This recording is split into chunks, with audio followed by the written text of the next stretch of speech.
ꯃꯊꯟꯇ ꯀꯣ ꯑꯗꯨꯅ ꯁꯣꯏꯈ꯭ꯔꯦ ꯑꯩꯒꯤ ꯑꯍꯥꯟꯕ ꯂꯥꯏꯚ ꯊꯥꯕꯗꯨ ꯃꯌꯥꯝ ꯑꯗꯨ ꯃꯌꯥꯝ ꯅꯨꯡꯁꯤꯕꯤꯗ ꯑꯃꯨꯛꯇꯪ ꯂꯥꯛꯄꯤꯌꯨꯀꯣ ꯂꯥꯏꯛ ꯇꯧꯕꯤꯔꯝꯃꯨ ꯃꯌꯥꯝ ꯁꯣꯏꯈ꯭ꯔꯦ ꯃꯣꯕꯥꯏꯜꯁꯦ ꯑꯩꯗꯣꯝꯇꯤ ꯀꯩꯅꯣꯝꯃ ꯇꯧꯔꯛꯄꯗꯒꯤꯀꯣ ꯁ꯭ꯋꯤꯆ ꯑꯣꯐ ꯇꯥꯊꯣꯛꯈꯤꯗꯅ ꯄꯣꯏꯟ ꯑꯃ ꯊꯣꯛꯎꯔꯦ ꯃꯌꯥꯝ ꯁꯣꯏꯈ꯭ꯔꯦ ꯑꯗꯨꯒ ꯑꯃꯨꯛꯇꯪ ꯂꯥꯛꯄꯤꯌꯨ ꯈꯤꯇꯪꯒ ꯕꯦꯛ ꯂꯥꯏꯛ ꯇꯧꯕꯤꯔꯝꯃꯨ ꯃꯌꯥꯝꯁꯤꯅꯥꯎ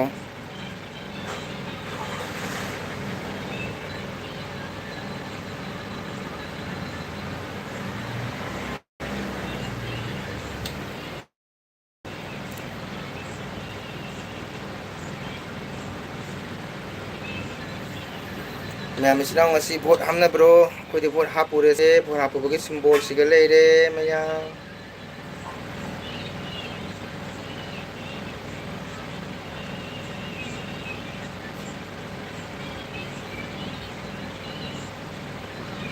ꯁꯟꯊꯥ ꯃꯇꯝ ꯌꯧꯔꯛꯂꯦ ꯉꯥꯛꯇꯪ ꯁꯪꯕꯗꯨꯒ ꯍꯧꯖꯤꯛ ꯄꯨꯡ 5 ꯇꯥꯒꯗꯧꯔꯦ ꯚꯣꯠꯇꯤ ꯂꯣꯏꯔꯝꯃꯅꯤ ꯇꯔꯥꯃꯣꯏ ꯄꯨꯡ 5ꯗ ꯂꯣꯏꯁꯟꯒꯅꯤ ꯍꯥꯏꯕꯅꯤ ꯄꯨꯡ 5ꯗ ꯚꯣꯠ ꯂꯣꯏꯁꯟꯒꯅꯤ ꯍꯥꯏꯕꯅꯤ ꯉꯁꯥꯏ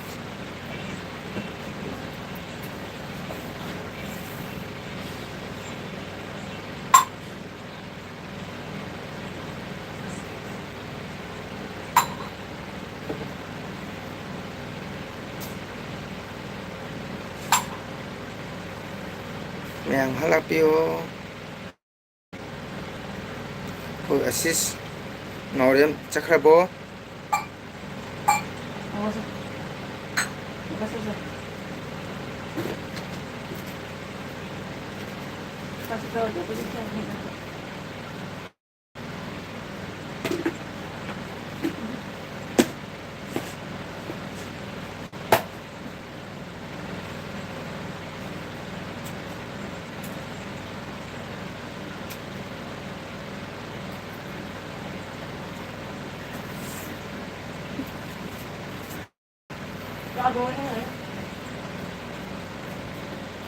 ꯑꯩꯈꯣꯏ ꯇꯥꯃꯪꯗꯤ ꯑꯃ ꯂꯥꯝꯃ ꯆꯠꯈ꯭ꯔꯦ ꯑꯩ ꯃꯣꯕꯥꯏꯜꯗꯣ ꯀꯩꯅꯣ ꯇꯧꯔꯨꯕꯗꯒꯤ ꯌꯥꯈꯤꯗꯕꯅꯤꯀꯣ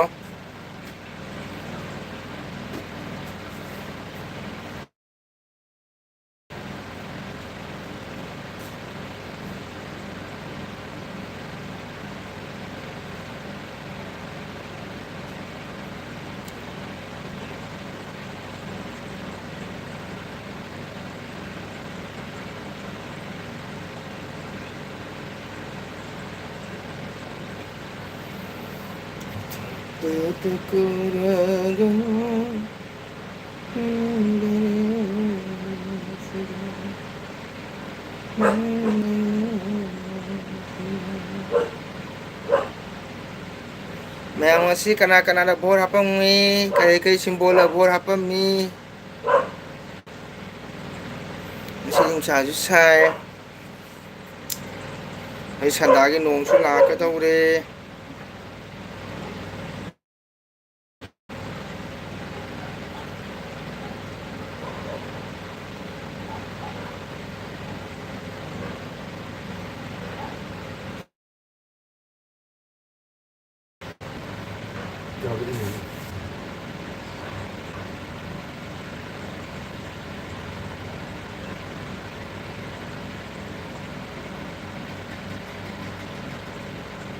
Lagi atas air kan kami yang masih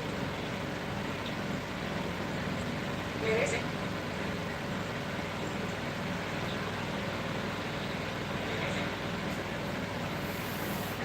Ma'am Ibu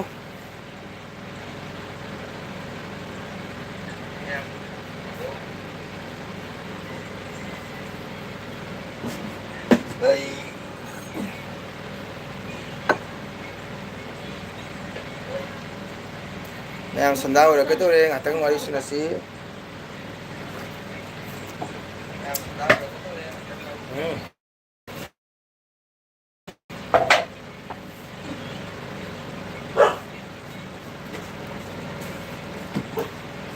nhưng mà đối với ai ta phát tổ giờ thì vẫn còn được cái mong ngài đấy mà ấy liền hả có lại bây giờ tôi quan nó rất ổn rồi còn gì thank you assist Naurem ꯉꯁꯥꯏꯒꯤꯗꯣ ꯑꯩ mobile ꯀꯩꯅꯣꯝ ꯇꯧꯅ ꯇꯧꯕꯅꯤꯀꯣ ꯑꯗꯨꯅ ꯈꯪꯍꯧꯗꯅ ꯀꯩꯅꯣ ꯇꯧꯈꯤꯕ ꯍꯥꯏꯇꯥꯔꯦ ꯑꯗꯣ ꯃꯌꯥꯝ ꯋꯥꯔꯧꯕ ꯌꯥꯗꯦ ꯇꯨꯂꯥꯝ ꯀꯣ ꯍꯥꯟꯅ ꯇꯧꯕꯤꯒꯗꯕꯒ ꯑꯩ ꯍꯥꯏꯅꯤꯡꯉꯥꯏꯇ ꯊꯥꯒꯠꯆꯔꯤ ꯑꯗꯣ ꯑꯩꯈꯣꯏ ꯑꯁꯤꯁꯦ ꯀꯔꯤ ꯀꯧꯅꯒꯗꯧꯕ ꯍꯥꯏ ꯉꯝꯗ꯭ꯔꯦꯀꯣ ꯑꯗꯨꯝ ꯀꯩ ꯍꯥꯏꯇꯥꯔꯦ ꯃꯣꯕꯥꯏꯜꯗ ꯃꯦꯗꯤꯌꯥꯗ ꯁꯨꯝ ꯎꯅꯕꯅꯦ ꯁꯨꯝ ꯃꯤꯡꯗꯤ ꯀꯧꯅꯔꯦ ꯎꯕꯗꯗꯤ ꯑꯩꯉꯣꯟꯗ ꯍꯜꯂꯝꯒꯗꯧ ꯃꯥꯜꯂꯤ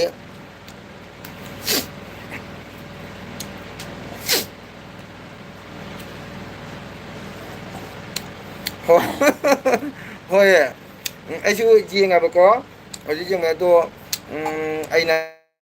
ꯏꯇꯩꯃ ꯀꯧꯔꯁꯨ ꯀꯥꯏꯗꯦ ꯏꯆꯦ ꯀꯧꯔꯁꯨ ꯀꯥꯏꯗꯦ ꯑꯩꯉꯣꯟꯗꯗꯤ ꯆꯍꯤ ꯂꯩꯔꯝꯒꯗ꯭ꯔꯥ ꯍꯥꯏꯅ ꯈꯜꯂꯤ ꯑꯩꯅ ꯍꯧꯖꯤꯛ ꯃꯣꯕꯥꯏꯜꯗ ꯁꯥꯔꯁ ꯇꯧ ꯌꯦꯡꯕꯗꯀꯣ ꯑꯗꯨꯕꯨ ꯑꯃꯨꯛꯀ ꯍꯟꯅ ꯂꯥꯛꯄꯤꯕꯒꯤꯗꯃꯛꯇ ꯊꯥꯒꯠꯆꯔꯤ ꯑꯩꯈꯣꯏꯒꯤ ꯏꯆꯦ ꯍꯥꯏꯁꯤꯔꯥ ꯏꯇꯩꯃ ꯍꯥꯏꯁꯤꯔꯥ ꯏꯇꯩꯃ ꯀꯧꯔꯁꯨ ꯀꯥꯏꯗꯦ ꯍꯟꯒꯅꯤ ꯍꯣꯏ ꯍꯟꯒꯅꯤ ꯍꯥꯏꯕ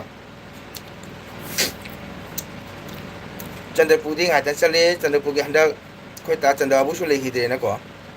ꯏꯆꯦ ꯀꯧ ꯑꯣꯀꯦ ꯏꯆꯦ ꯀꯧꯒꯦ ꯏꯆꯦ ꯉꯁꯤꯗꯤ ꯏꯆꯦ ꯀꯧꯔꯅꯤ ꯑꯩꯈꯣꯏꯒꯤ ꯏꯆꯦ ꯑꯁꯤꯁꯇꯔ ꯑꯩ ꯏꯆꯦ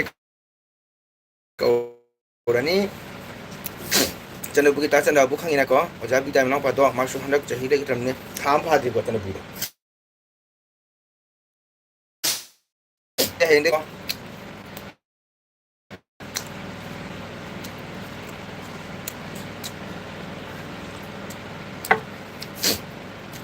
ꯑꯩꯗꯤ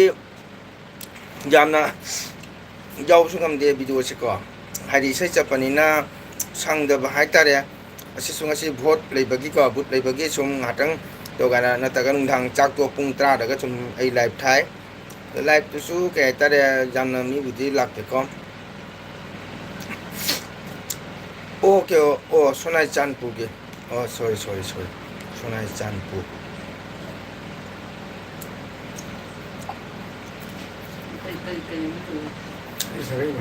ꯑꯁꯤꯁ ꯍꯥꯏ ꯃꯥꯜꯂꯦ ꯑꯁꯤꯁ ꯅꯥꯎꯔꯦꯝ ꯍꯥꯏ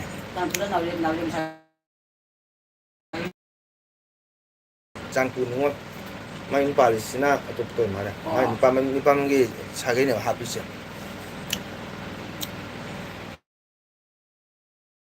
ꯍꯣꯏ ꯏꯆꯦ ꯀꯩꯅꯣꯗ ꯑꯩꯗꯤ ꯁꯨꯝ ꯀꯣ ꯅꯨꯡꯗꯥꯡꯁꯦ ꯀꯟꯇꯤꯅ꯭ꯌꯨ ꯊꯥꯕ ꯅꯠꯇꯦꯗ ꯅꯣꯡꯃꯗ ꯁꯪꯉꯒꯅꯦ ꯁꯨꯝ ꯑꯩꯗꯤ ꯅꯨꯡꯗꯥꯡꯁꯦ ꯉꯁꯥꯏꯒꯤ ꯑꯌꯨꯛꯇ ꯏꯆꯦ ꯆꯠꯂꯨꯔꯒ ꯋꯥꯕꯅꯤ ꯅꯨꯡꯗꯥꯡꯁꯦ ꯆꯥꯛꯁꯦ ꯊꯦꯡ ꯆꯥꯏꯑꯕ ꯄꯨꯡ ꯑꯣꯏꯅꯥꯝ ꯅꯤꯉꯣꯜꯅꯦ ꯍꯥꯏꯕ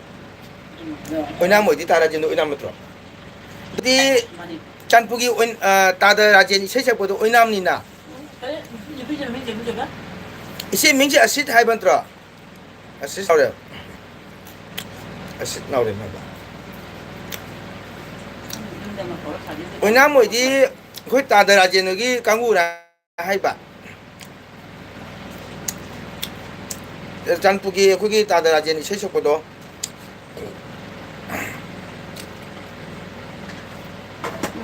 ꯊꯥꯒꯤꯔ ꯑꯋꯥꯡꯒꯤꯔ ꯃꯌꯥꯏꯒꯤꯔ ꯍꯪꯉꯤ ꯊꯥꯒꯤꯔ ꯑꯋꯥꯡꯒꯤꯔ ꯃꯅꯦ ꯊꯥꯗꯁꯨ ꯑꯣꯏꯅꯥꯝ ꯂꯩ ꯑꯗꯒꯤ ꯃꯌꯥꯏꯗꯁꯨ ꯑꯣꯏꯅꯥꯝ ꯂꯩ ꯑꯣꯀꯦ ꯑꯁꯤꯁꯦ ꯏꯆꯦꯁꯤꯒꯤ ꯃꯥꯏ ꯅꯨꯄꯥꯒꯤ ꯍꯁꯕꯦꯟꯅꯤ ꯑꯣꯏꯅꯥꯝ ꯏꯆꯦꯁꯤꯅ ꯑꯣꯏꯅꯥꯝ ꯅꯤꯉꯣꯜꯅꯦ ꯍꯥꯏꯕ ꯑꯣꯏꯅꯥꯝ ꯅꯤꯉꯣꯜ ꯃꯅꯦ ꯑꯗꯗꯤ ꯅꯨꯄꯥꯁꯤ ꯃꯥꯒꯤ ꯏꯕꯥꯏꯁꯤꯅ ꯀꯩꯅꯣꯒꯤ ꯉꯁꯥꯏ ꯅꯥꯎꯔꯦꯝ ꯑꯃꯅ ꯑꯣꯏꯅꯥꯝ ꯑꯣ ꯇꯥ ꯔꯥꯖꯦꯟꯒꯤ ꯃꯆꯦꯅꯤꯅꯦ ꯔꯥꯖꯦꯟꯒꯤ ꯃꯆꯦ ꯔꯥꯖꯦꯟꯒꯤ ꯃꯆꯦ ꯅꯠꯇꯦ ꯑꯣ ꯏꯕꯨꯡꯅꯤ ꯍꯥꯏꯕ ꯃꯕꯨꯡꯅꯦ ꯃꯆꯟꯅꯨꯄꯤ ꯇꯥ ꯔꯥꯖꯦꯟꯒꯤ ꯃꯆꯟꯅꯨꯄꯤ ꯏꯆꯦ ꯃꯤꯡ ꯑꯝꯇꯪ ꯍꯥꯏꯔꯧꯁꯦ ꯆꯥꯟꯄꯨꯔ ꯅꯤꯉꯣꯜ ꯑꯃ ꯑꯩꯈꯣꯏꯅ ꯑꯩ ꯅꯥꯛꯇ ꯂꯩ ꯅꯠꯇꯦ ꯑꯁꯤꯁꯨꯗꯤ ꯏꯆꯦꯒꯤ ꯏꯕꯥꯏ ꯏꯆꯦꯒꯤ ꯃꯤꯡ ꯑꯝꯇꯪ ꯍꯥꯏꯌꯣ ꯈꯥꯒꯤꯅꯦ ꯈꯥꯒꯤ ꯑꯣꯏꯅꯥꯝ ꯈꯪꯉꯤꯅ ꯇꯥ ꯔꯥꯖꯦꯟꯒꯤꯅꯤꯅ ꯔꯥꯖꯦꯟꯒꯤ ꯃꯣꯏ ꯁꯥꯒꯩꯒꯤꯅꯦꯕ ꯃꯣꯏ ꯕꯤꯃꯣꯜꯒꯤ ꯑꯗꯣ ꯍꯥꯏꯁꯤꯗꯤ ꯏꯆꯦꯅ ꯇꯥ ꯔꯥꯖꯦꯟꯒꯤ ꯃꯕꯨꯡꯅꯤ ꯍꯥꯏꯁꯤ ꯃꯥꯒꯤ ꯃꯕꯨꯡꯅꯤ ꯃꯣꯏ ꯑꯣꯏꯅꯥꯝ ꯁꯥꯒꯩꯒꯤꯅꯦ ꯃꯣꯏ ꯃꯕꯨꯡ ꯊꯤꯖꯕꯩ ꯋꯥꯅꯦꯕ ꯃꯥꯒꯤ ꯍꯛꯇꯤ ꯅꯠꯇꯦꯕ ꯃꯥꯒꯤ ꯍꯛꯇꯤ ꯑꯣꯏꯅꯥꯝꯒꯤ ꯕꯤꯃꯣꯜ ꯍꯣꯏꯒꯤꯅꯦꯕ ꯑꯣ ꯈꯥꯒꯤꯅꯦ ꯈꯥꯒꯤ ꯕꯤꯃꯣꯜꯒꯤ ꯃꯈꯥꯗ ꯑꯣꯏꯔꯤꯅꯦꯕ ꯑꯗꯨꯗꯤ ꯏꯆꯦꯒꯤ ꯃꯤꯡ ꯑꯝꯇ ꯍꯥꯏꯔꯛꯎꯁꯦ ꯑꯩ ꯁꯄꯅꯥ ꯀꯧꯋꯦ ꯁꯞꯅꯥ ꯕꯤꯃꯣꯜꯒꯤ ꯃꯈꯥꯅꯤ ꯕꯤꯃꯣꯜꯒꯤ ꯃꯈꯥ ꯑꯗꯨꯗꯤ ꯑꯩꯈꯣꯏꯒꯤ ꯊꯔꯥꯅꯤ ꯇꯦꯕꯤꯅꯤ ꯈꯪꯕ꯭ꯔꯥ ꯃꯣꯏ ꯃꯈꯥꯒꯤ ꯑꯩꯈꯣꯏꯒꯤ ꯃꯈꯥꯒꯤ ꯕꯦꯟꯁꯦ ꯑꯩꯈꯣꯏꯅ ꯕꯤꯃꯣꯜ ꯑꯩꯈꯣꯏꯒꯤ ꯕꯦꯟꯁꯅꯦꯕ ꯕꯤꯃꯣꯜꯗꯣ ꯃꯥꯒꯤ ꯃꯕꯨ ꯕꯤꯃꯣꯜ ꯃꯉꯣꯏ ꯀꯩꯗꯧ ꯁꯤꯔꯦꯕ ꯑꯗꯨꯗꯤ ꯏꯆꯦ ꯁꯄ꯭ꯔꯥꯁꯦ ꯃꯥ ꯑꯉꯥꯡꯅꯦ ꯑꯩꯈꯣꯏ ꯃꯈꯥ ꯑꯉꯥꯡꯅꯤ ꯑꯉꯥꯡꯗ ꯇꯥꯔꯝꯒꯗ꯭ꯔꯥ ꯇꯥꯅꯤ ꯑꯗꯨꯗꯤ ꯏꯆꯦ ꯆꯍꯤ ꯀꯌꯥ ꯁꯨꯔꯦ ꯑꯗꯨꯒ ꯈꯪꯗꯦ ꯃꯥ ꯑꯉꯥꯡꯅꯤ ꯑꯣ ꯑꯉꯥꯡꯂꯣ ꯁꯞꯅꯥꯗꯤ ꯑꯉꯥꯡꯅꯤ ꯑꯣ ꯑꯉꯥꯡ ꯑꯣꯏꯕ ꯕꯤꯃꯣꯜ ꯑꯩꯈꯣꯏꯒꯤ ꯕꯦꯟꯁ ꯀꯔꯤ ꯑꯩꯒꯥꯡꯗꯣ ꯆꯠꯂꯀꯥꯟꯗꯣ ꯑꯩꯒꯥ ꯆꯟꯗ꯭ꯔꯀꯥꯟꯇꯒꯤ ꯃꯆꯟꯅꯨꯄꯤ ꯑꯩꯈꯣꯏ ꯏꯆꯦ ꯆꯍꯤ ꯀꯌꯥ ꯁꯨꯔꯦ ꯑꯝꯇꯪ ꯍꯥꯏꯔꯣ ꯑꯉꯥꯡꯅꯦ ꯑꯩꯈꯣꯏ ꯃꯈꯥꯅꯤ ꯑꯣ ꯁꯞꯅꯥꯗꯣ ꯑꯣ ꯃꯥꯒꯤ ꯃꯈꯥꯗ ꯅꯨꯄꯥ ꯑꯃ ꯂꯩꯔꯦ ꯅꯨꯄꯥꯗꯨꯒꯤ ꯃꯈꯥꯅꯤꯗꯣ ꯑꯣ ꯃꯣꯏ ꯑꯣ ꯃꯇꯝꯗꯨ ꯑꯩꯁꯤ ꯑꯉꯥꯡ ꯑꯣꯏꯍꯧꯔꯤ ꯍꯥꯏꯀꯣ ꯑꯩꯒ ꯆꯟꯗ꯭ꯔꯀꯥꯟꯇꯒꯤ ꯃꯆꯟꯅꯨꯄꯤꯅꯤ ꯑꯩꯈꯣꯏ ꯈꯨꯟꯗꯥꯖꯩꯑꯕꯀꯣ ꯑꯗꯒꯤꯗꯤ ꯇꯥ ꯔꯥꯖꯦꯟ ꯍꯣꯏꯒꯤ ꯃꯅꯥꯛꯇ ꯆꯥꯗꯝ ꯁꯥꯒꯩ ꯂꯩꯕꯅꯤ ꯀꯨꯂꯆꯟꯗ꯭ꯔ ꯍꯥꯏꯅ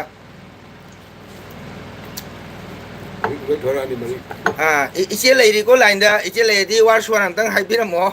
ꯏꯆꯦ ꯆꯍꯤ ꯀꯌꯥ ꯁꯨꯔꯦ ꯑꯗꯨꯒꯩꯗꯤ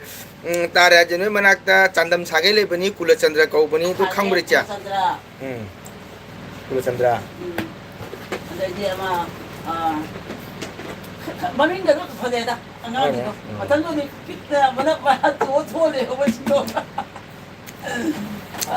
ꯃꯃꯤꯡ ꯀꯧꯁꯜꯂꯦ ꯖꯥꯃꯨꯡ ꯆꯟꯗ꯭ꯔꯀꯥꯟꯇꯒꯤ ꯃꯆꯟ ꯅꯠꯇꯦ ꯃꯣꯏꯗꯤ ꯀꯩꯅꯣ ꯇꯧꯔꯦ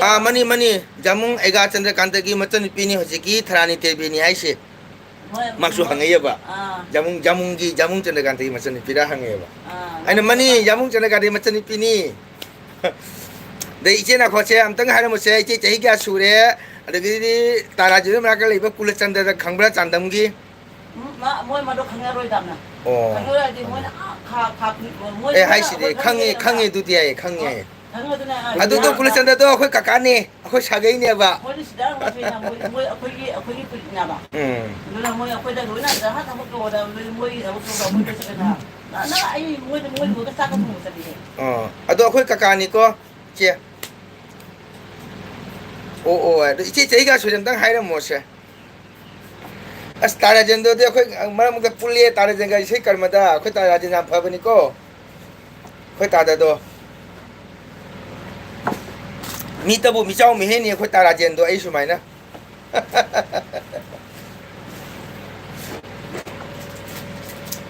ꯑꯣ ꯑꯁꯤꯁꯤꯅ ꯏꯕꯥꯏ ꯍꯧꯖꯤꯛ ꯏꯆꯦꯁꯤꯒꯤ ꯆꯟꯗ꯭ꯔꯄꯨꯔ ꯅꯤꯉꯣꯜ ꯂꯧ ꯌꯥꯏꯗꯅ ꯆꯟꯗ꯭ꯔꯄꯨꯔ ꯅꯤꯉꯣꯜ ꯂꯧ ꯌꯥꯏꯗꯅ ꯀꯩꯅꯣꯗ ꯆꯥꯟꯄꯨꯔ ꯍꯥꯏꯕ ꯆꯥꯟꯄꯨꯔꯒꯤ ꯅꯤꯉꯣꯜ ꯆꯟꯗ꯭ꯔꯄꯨꯔꯗ ꯃꯌꯨꯝ ꯁꯨꯅꯥꯏ ꯆꯥꯟꯄꯨꯔꯗ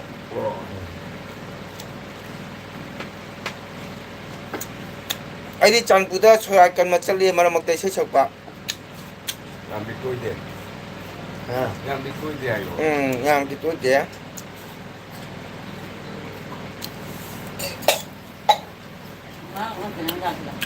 ꯗꯣ ꯏꯆꯦ 48 ꯁꯨꯔꯦ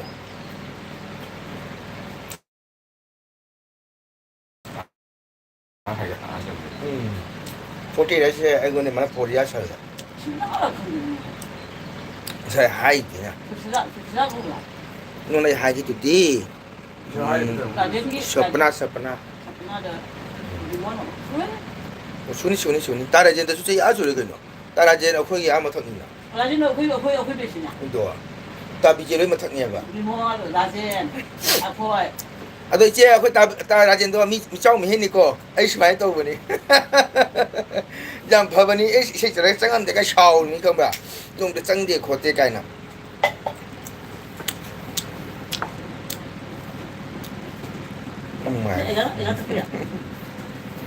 ꯌꯥꯝ ꯅꯨꯡꯉꯥꯏꯔꯦ ꯑꯩꯈꯣꯏ ꯏꯆꯦꯅ ꯉꯁꯤ ꯑꯩ ꯂꯥꯏꯞꯇ ꯎꯅꯔꯦ ꯑꯗꯩ ꯈꯪꯁꯨ ꯈꯪꯅꯔꯦ ꯍꯧꯖꯤꯛꯇꯤ ꯑꯩꯈꯣꯏ ꯁꯥꯒꯩ ꯃꯅꯥꯛꯇꯁꯨ ꯂꯩꯃꯤꯟꯅꯔ ꯀꯧꯕꯅꯤꯅ ꯀꯨꯂꯆꯟꯗ꯭ꯔꯗ ꯑꯩꯈꯣꯏ ꯀꯀꯥꯅꯤꯀꯣ ꯑꯩꯈꯣꯏ ꯁꯥꯒꯩꯅ ꯑꯩꯈꯣꯏ ꯆꯥꯟꯗꯝꯅꯤ ꯀꯨꯂꯆꯟꯗ꯭ꯔꯗ ꯑꯃꯨꯛ ꯅꯨꯄꯤ ꯑꯃ ꯀꯩꯅꯣ ꯇꯧꯍꯧꯔꯦ ꯀꯥꯡꯒ ꯅꯨꯄꯤ ꯑꯃ ꯊꯤꯔꯅꯤ ꯅꯨꯄꯤ ꯑꯃ ꯄꯨꯔꯛꯍꯧꯔꯦꯅꯦ ꯑꯩ ꯅꯍꯥꯟꯃꯨꯛ ꯆꯠꯄꯗ ꯃꯥ ꯅꯨꯄꯤ ꯍꯥꯟꯅ ꯂꯩꯈꯤꯗꯦ ꯍꯥꯟꯅ ꯅꯨꯄꯤ ꯂꯩꯈꯤꯗ꯭ꯔꯦꯅ ꯑꯗꯩ ꯑꯀꯣꯝ ꯑꯃꯨꯛ ꯅꯨꯄꯤ ꯑꯃ ꯊꯤꯔꯦ ꯍꯥꯏꯌꯦꯕ ꯎꯔꯛꯄ꯭ꯔꯥ ꯀꯥꯏꯗꯅꯣꯍꯦ ꯆꯠꯂꯨꯗꯦ ꯃꯅꯦ ꯋꯥꯔꯤꯗꯤ ꯇꯥꯏꯌꯦꯕ ꯀꯗꯥꯏ ꯀꯔꯤ ꯉꯥꯛꯇꯪ ꯆꯠꯄꯗꯨꯒ ꯔꯥꯖꯦꯟꯒꯁꯨ ꯎꯅꯗꯅꯅꯦ ꯑꯗꯨꯅ ꯔꯥꯖꯦꯟꯒ ꯑꯃꯨꯛ ꯈꯥ ꯑꯩꯈꯣꯏꯅ ꯋꯥꯔꯤ ꯑꯃꯨꯛ ꯁꯨꯅꯔꯦ ꯃꯤ ꯌꯥꯝ ꯎꯅꯔꯦ ꯅꯍꯥꯟ ꯆꯠꯂꯨꯕꯗꯨꯗꯤ ꯔꯥꯖꯦꯟ ꯂꯦꯡꯒꯥꯞꯇꯅꯦ ꯍꯥꯏꯔ ꯔꯥꯖꯦꯟ ꯑꯩꯈꯣꯏ ꯕꯦꯠꯁꯅꯤ ꯅꯣꯏ ꯊꯥꯏꯅ ꯆꯍꯤ ꯀꯌꯥ ꯁꯨꯔꯦ 54. 54 Akhoi gage ka bangun dia kena tak. 이거 이제 내 이름이다. Ah. Kenapa? Ini jaga itu dulu. Dulu kalau jaga ini 내 이름인데. Mama dia kena tak dia mulai kan ini. Nah, Pak, saya ini kesuntik aja sama aja. Kamu buka surga kalau. Ada di dari mana tu mo? aduh di pekan. Oi masih ni.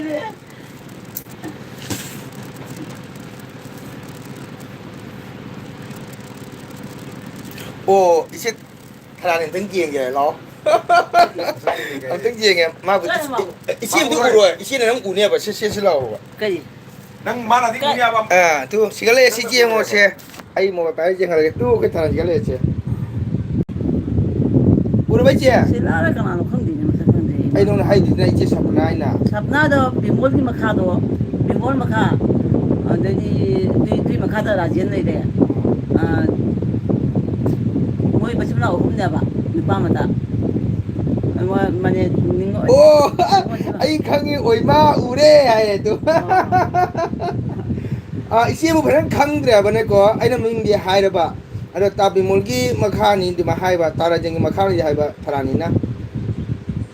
Moi piauri mi tu mata. Nang piau re ai che nang piau re. Ai khangi oi ma ure hai tu. Hai to go ne. Ai na dia tak utre.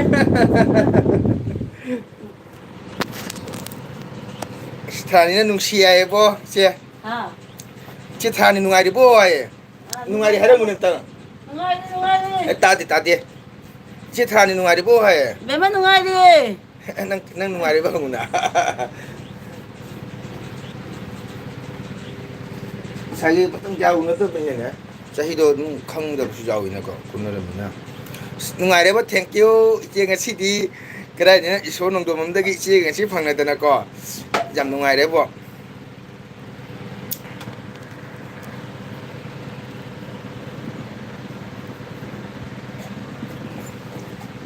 Ai gai tu res lagi. Tinggal utai yang pikir. Iche na oi ma kuina udraga unabase sathi ne nungsiye. Nungsi bane che ma to do ko is kuina dam se. Aduai akhoi sunong ma khoi magin da cha kuina chahi kaya unadam tungda handa lakba da kapnari mi khama ubuda. Sa kuina unada bani na uda kapnari ba. Kasi di awan nungai ni che bor hapagi ne ko. Masage insana ga sa bani na mang in la potha re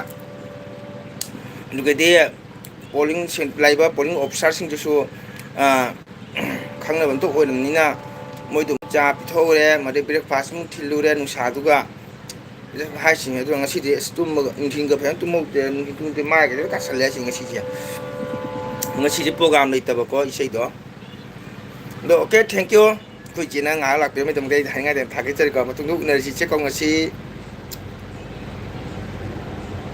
mà chị này bên này chị thà này cái chắc chị đúng này đi hàng này cái tụi mày này rồi không cái đam mi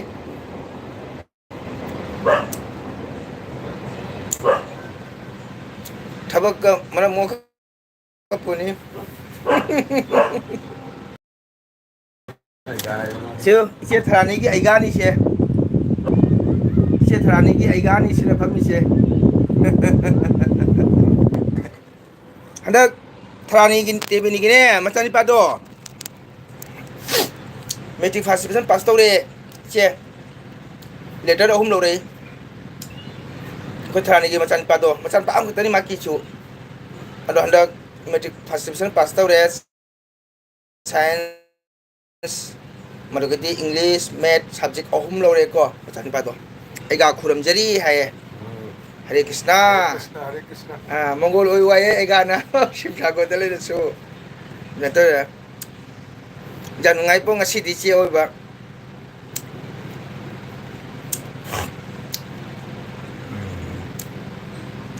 ai channel hang wa se hi phare bai che ko ana chakhi ba sa ji ko pula tari ko ki chau ching ka ba do o ko len san che tharani na ega ga hai Congratulations. Thank you, welcome. Ado ay chuan nagi sajibu siga chahim phare bane ko ai YouTube channel hang wase. Ado aina di ai hang dia channel matang siga. Ado ko thani machana simbi tana ma to bone ba ko. Ado gadi aina su pam je ai ta myam puno ba sam nungai ba ko wari utai sana ba kono ba. Ado gadi YouTube siga mayam haidi o ai su chahi pharak to re. Ai di handagi sajibu ki to date 14 polatai to duga chahi phare che.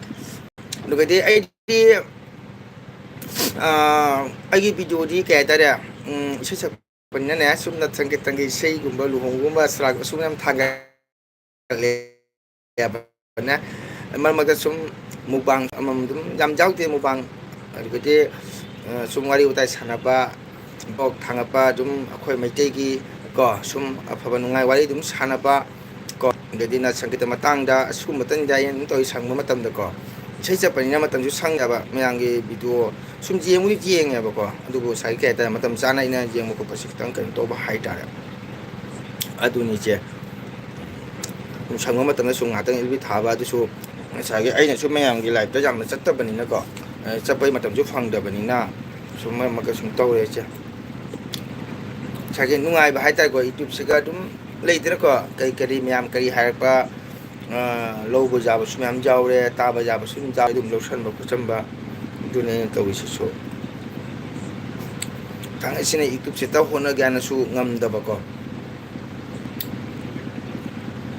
cái nào cũng đi sẽ tao hôn này vì su giàu đấy sống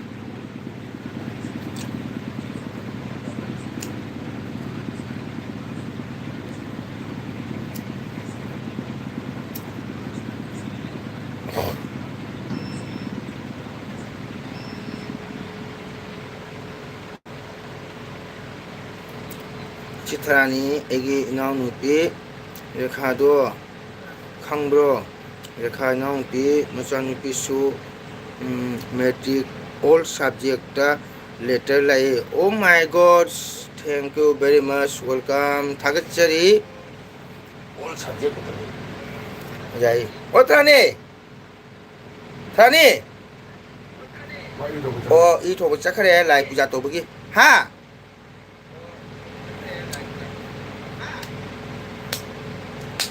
rekha inang pi rekha machan pi so metric all subject letter lo ka jo ai super ni ko yes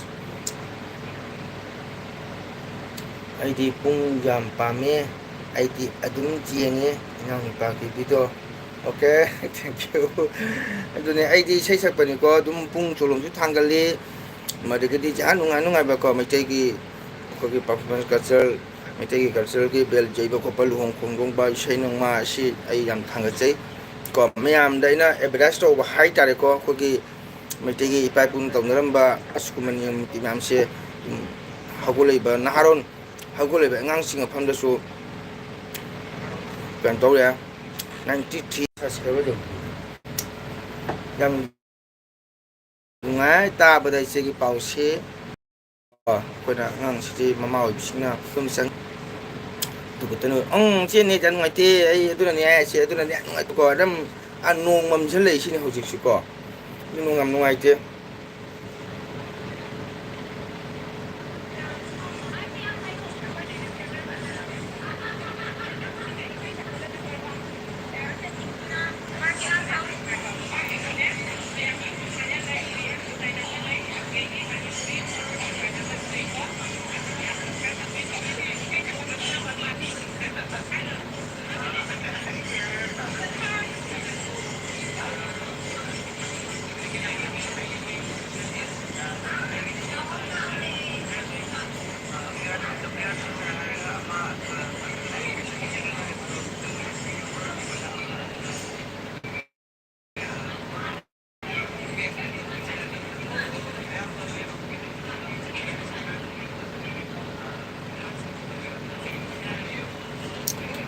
Hare ai thoge sandage thabak thoge okay thank you che thagachari che wa ngai tana ko ngatang che ki thabak ka thopiraga ai ni lam be da mo te che wa ngai tana thagachari ko che ma tu su na chi che tu che am dang le u chi yo che che welcome welcome che u ro bo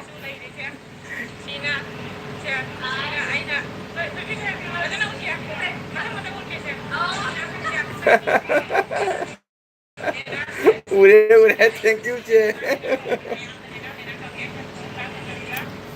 오케이, 땡큐, 제. 이제 타볼로 선비로 잡는 거 아니라 이제 알아, 뭐, 일단 뭐, 또 타겟짜리고, 제.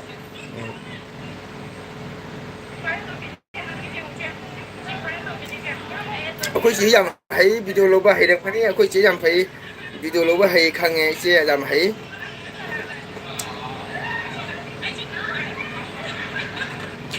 thank you chị cảm ơn chị cho đến chuyện cái này chị video lâu ba hay video edit đâu làm phải hay ai đi cái mấy cái chị sum mày làm bài này sum bài cái video chỉ pura simple này cơ chị làm phải edit đâu ok chị sẵn sàng thắp lúc sẵn rồi thank you thằng cái chơi chị bu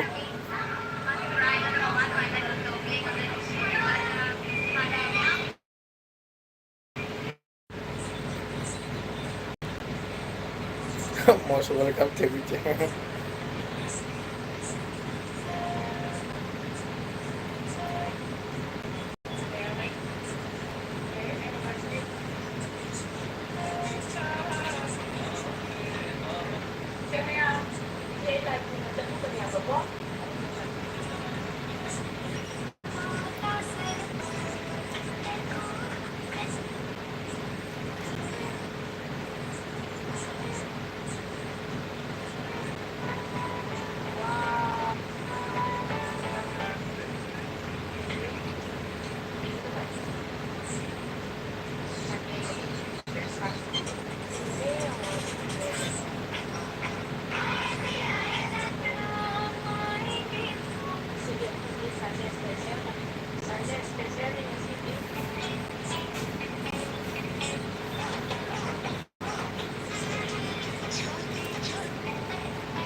Mana pilih kakak berah? Macam pilih all letter lori ya.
Ya, sulai ni sun ngam ngajek ko, mayam leding halak pio sino mayam wali sanasi.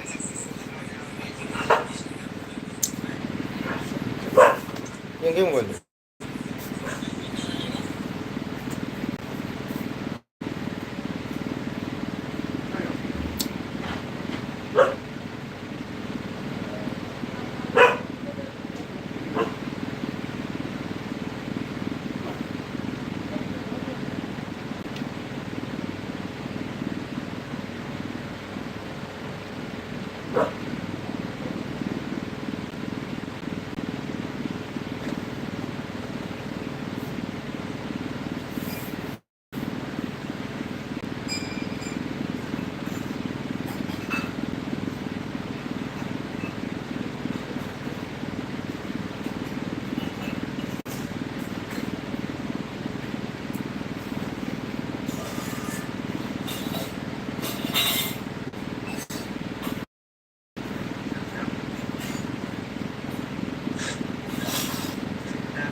ꯄꯤꯁꯟꯈ꯭ꯔꯕꯣ ꯂꯥꯏ ꯃꯌꯥꯝ ꯂꯩꯕ꯭ꯔꯣ ꯃꯌꯥꯝ ꯂꯩꯗꯤ ꯉꯥꯛꯇꯪ ꯂꯥꯛꯄꯤꯔꯣ ꯃꯌꯥꯝ ꯋꯥꯗꯤ ꯉꯥꯏꯈꯤꯗ꯭ꯔꯦ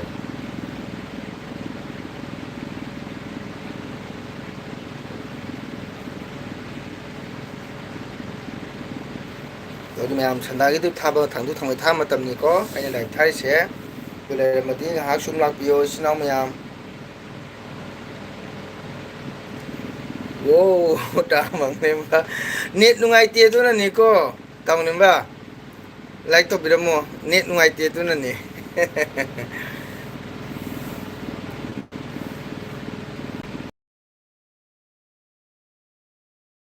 ꯑꯩ ꯑꯃꯨꯛꯁꯨ ꯆꯠꯂꯤ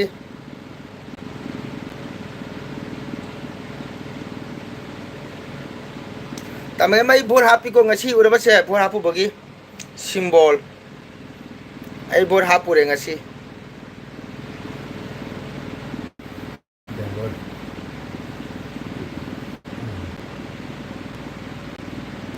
ꯁꯥꯔꯥ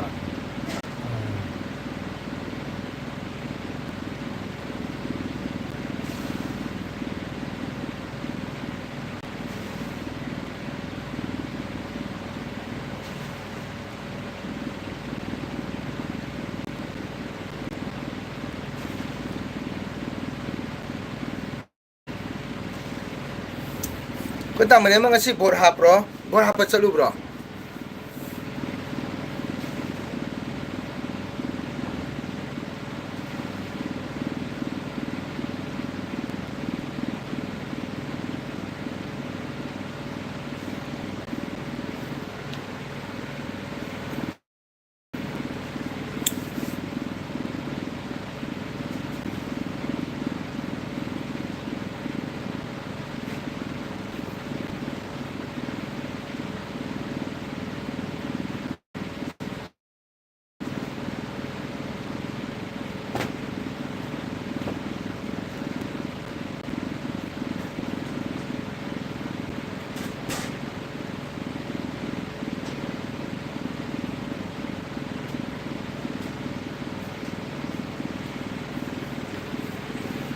ꯑꯩꯈꯣꯏ ꯇꯥꯃꯡꯅꯦꯝꯕ ꯉꯁꯤ ꯚꯣꯠ ꯍꯥꯞꯄ ꯆꯠꯂꯨꯕ꯭ꯔꯣ ꯅꯦꯠꯄꯨꯗꯤ ꯂꯩꯇꯦ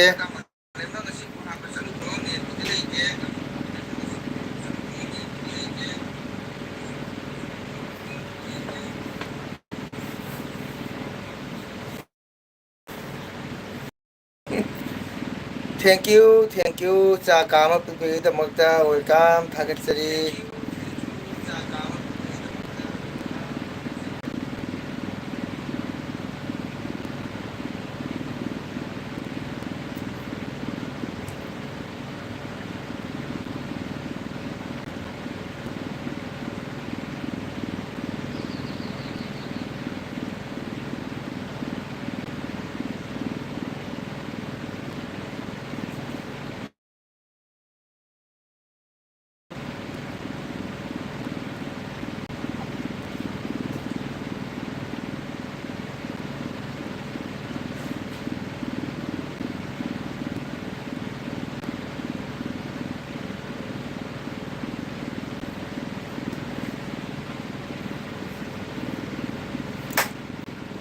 ꯑꯣꯖꯥꯗꯤ ꯀꯔꯤꯗ ꯚꯣꯠ ꯍꯥꯞꯀꯦ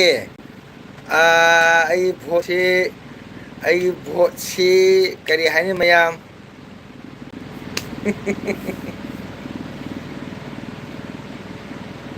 ꯑꯩ ꯚꯣꯠꯇꯤ ꯂꯛꯈꯤꯄꯨꯔꯗ ꯍꯥꯞꯄꯤꯀꯣ ꯂꯛꯈꯤꯄꯨꯔꯒꯤ ꯑꯣꯏꯅ ꯑꯩꯈꯣꯏ ꯂꯛꯈꯤꯄꯨꯔꯗ ꯂꯩꯕꯗꯣ ꯑꯗꯨꯒ ꯑꯗꯨꯝ ꯍꯥꯞꯄꯦ ꯊꯦꯡꯀ꯭ꯌꯨ ꯑꯩꯈꯣꯏ ꯔꯦꯕꯤꯇꯥ ꯂꯥꯛꯄꯤꯕꯒꯤꯗꯃꯛꯇ ꯂꯥꯏꯛ ꯇꯧꯔꯝꯃꯨ ꯑꯩꯗꯤ ꯚꯣꯠ ꯍꯥꯞꯄꯨꯔꯦꯕ ꯁꯤ ꯎꯔꯕꯣ ꯚꯣꯠ ꯍꯥꯞꯄꯨꯕꯒꯤ symbol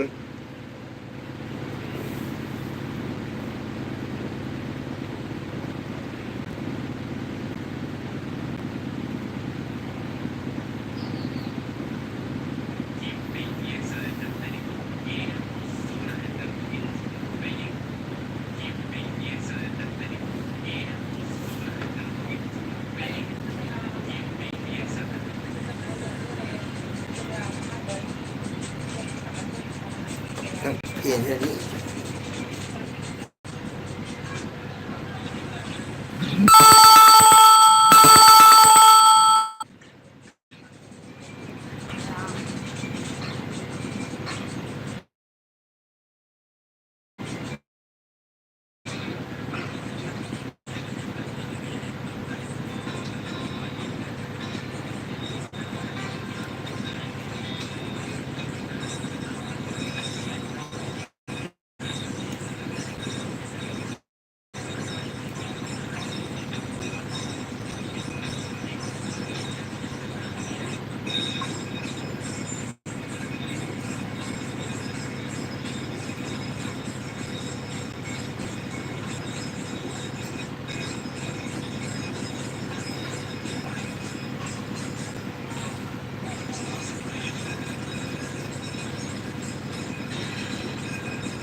Koi da chale ga haram de na tumin nei re kido ko tumin nei re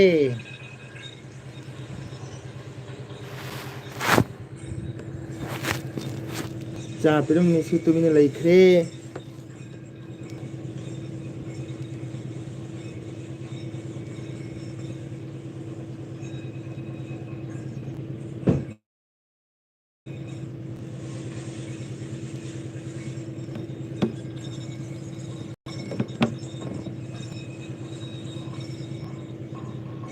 cha pirum mi mang kre koi da su ojadi kai da hap ke hangam tumin ni to kre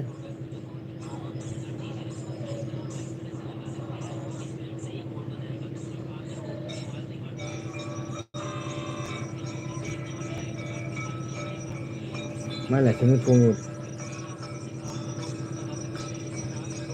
glass na pa Kali. bang ni ko ni hon ni to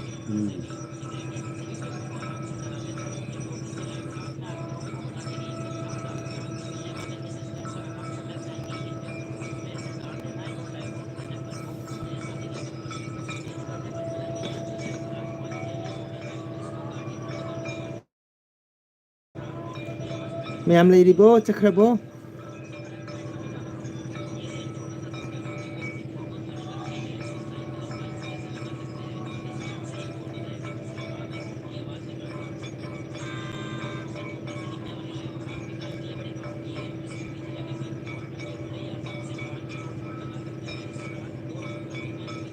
Blue skirt art blog. Good evening, good evening. Ojadi isai tari mani haina leibanida ojagi isai fajaba ama khat chapiro. Oh, ai isai ro ai channel chango rebeta sum leibani ko. Ebo khoi blue skirt se udaba ngasi la ebo. Thank you là quý đồng cho like tôi một con anh chỉ buổi học của là cái ngọc tha được cái ngọc đang phâm bạ có tần ngọc đang phâm mì đó ở đâu khơi đi bị ta đấy cái để buổi học không ghé hay bạ ta bữa đi bị ta cái này cái nó cái cũng ta hay một xe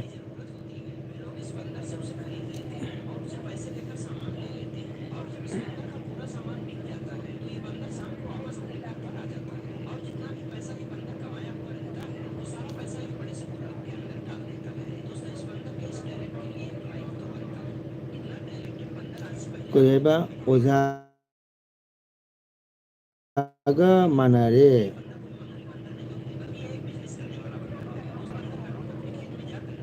ꯑꯣꯖꯥꯒ ꯃꯥꯟꯅꯔꯦ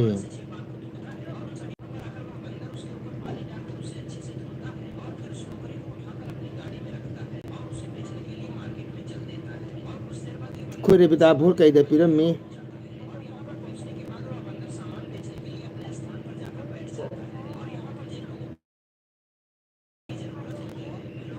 रेबिता से केवल vote हापदो कई अनुभवता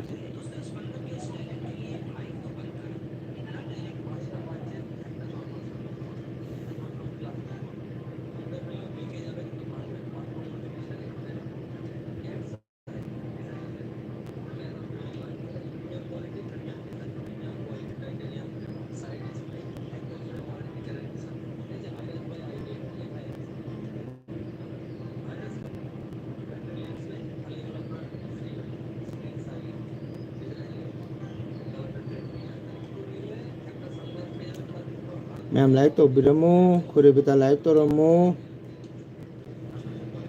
कोई art blog show like तो रमो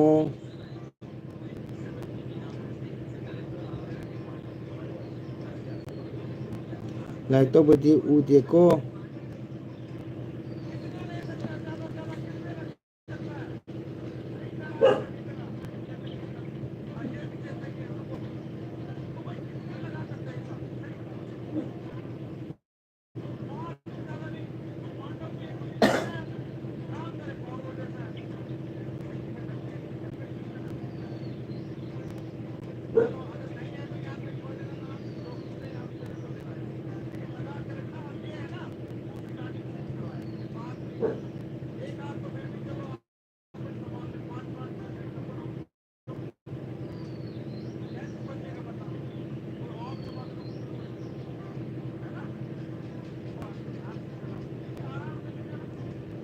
ओ ओ okay अच्छा अच्छा भोट हापदो ओजाना हापदुगा मानरे हेबने जाना खंजन बंगम ओहो तौनी सोइदना तोरा तोरा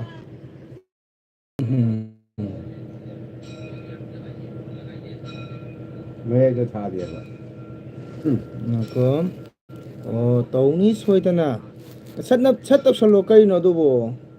क्या कुई पोनो बी थ एल यू ए एस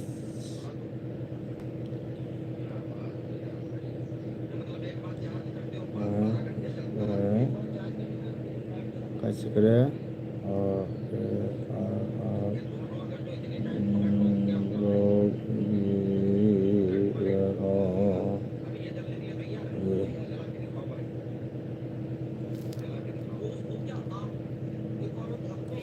साथी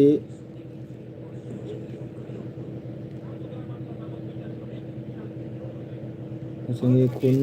खांबिद्रेने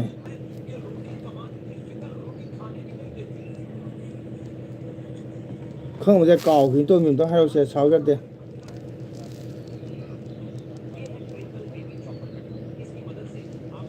अखोगी आउटब्लॉक आई जे अमा सब अमा चखरमिको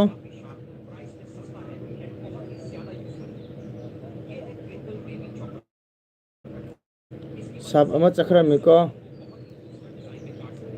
दे लाइक सु तौखरम लाइक अमा सु तौखरमिको आई फम नंग येंगेरो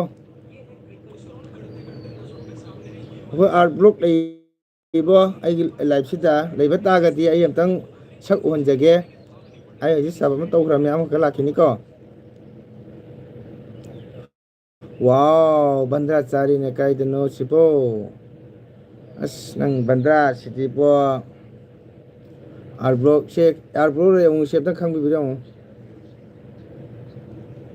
यादरे नंग licence यादरे मांगरा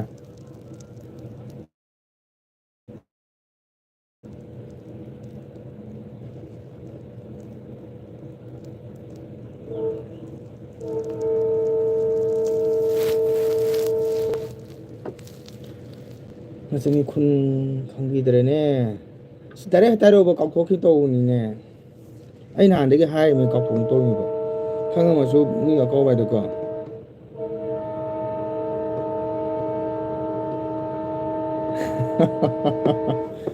ꯔꯦꯕꯦꯇꯥꯁꯦ kaya ini kapitulo lagi mungkin bisa dibita kau bener adura na tagana tasu jauh macam pilih minta adriaba as ngadi ay kundo to foko nang dag ada harusnya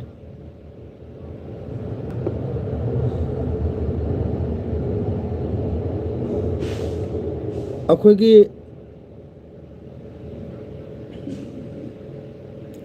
art block ay mas sabab mas sakram niko hojik ay lahat talay lang na nangonda ma kaya tau kram ni sab tau kram ni like tau kram niko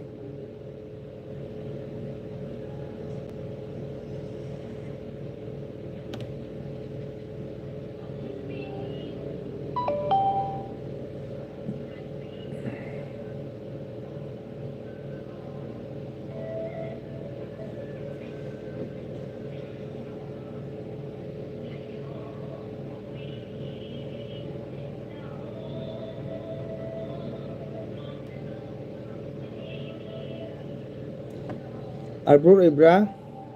lagi tau kram ni komenti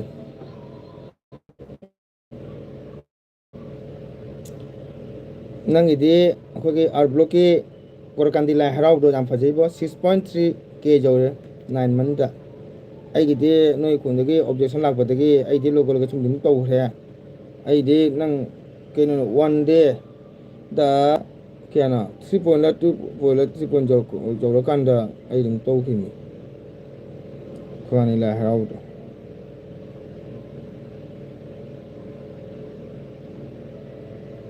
kasar imata snit nungaite ako'y bita kay dawre kanda palamdang ito minleyaba oo hoye nang jay iyenge ba nang lai harau do nang jawre 6.3 k jawre ko 9 month da 9 month ko ay gina 1 day da ne 3 da 4 jawra kanda ay tau kimi ba no kundagi jo sunna budi hai rồi da to itlo khamina ai no mano da sum unabda basana uno sum ha ga ba ai campaign haude amadu video duga lai harau duga ekdam ai sabse subscribers se gara henglak tana ko ai hai sini ne chanda da ai lai harau video lo ga ne sanda gi pungpa mapan matung da thangpa nonga lak pada 3 point ka jawni khamba aduga di normal lak pada mona hai budigi as mina nungai ta post pa na logo chung dum to rami campaign haude khani pan hoi ai no modum haige ai lo ai me ke chahi phare na ko chunang yo uraga nungai te wa in thamoi de na ta ji jawro dami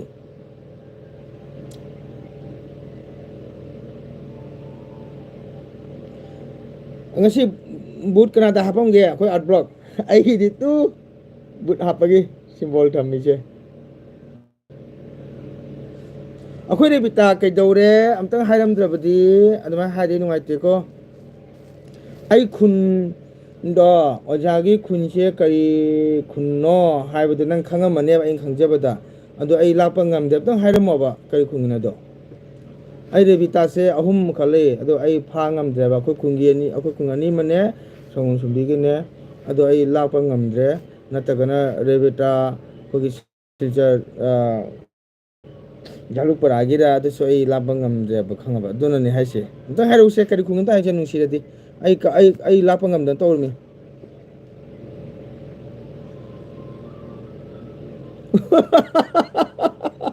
khoiren da lai harau ni hai cholu siroi khoiren ni thaman ge kai no khoiren ni thaman ge krai don harau ni habine na na bol bin dra kai don lai harau ni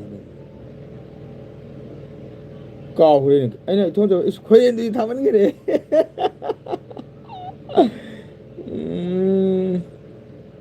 khoiren gi to hoi jeng sida ai de heng day 29 da mo agotala chakrani sorat ki se chakpagi date 1 da lakani nong chalu ro ai yeng ge akhoi lakhi harauni haibni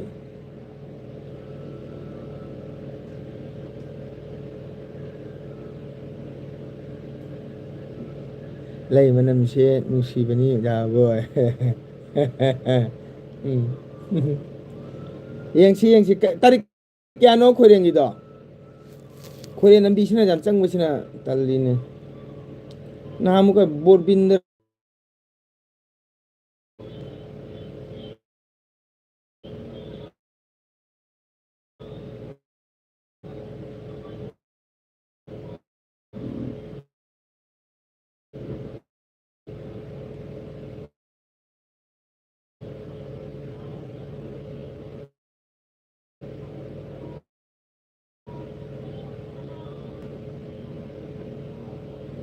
थारमिता ai de lai to su jam su ka mi kan to de sum matam le mata na ngatang sum to bani ko hoina do to sil ja da gi di sambani khangi ne do tom cha pari tal li ne ko do khoni ma sabi ne di lo yang si do bu tarik kya na khang bro lai di tang 29 da date 29 chakhrani go tola dai sai gi date 1 da lakani wa lakon te sulu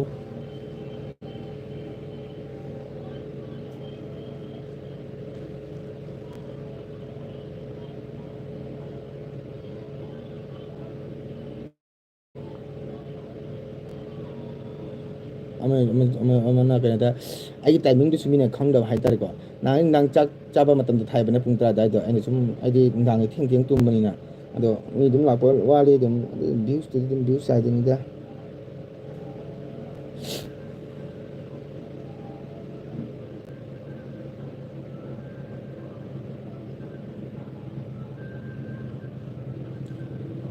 oh guwahati gi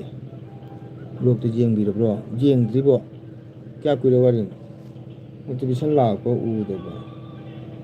yenge ai chhe jeng chhe di la guwahati gi hana hafta sigi mangdra 7 days wedding registration party laja okay guwahati gi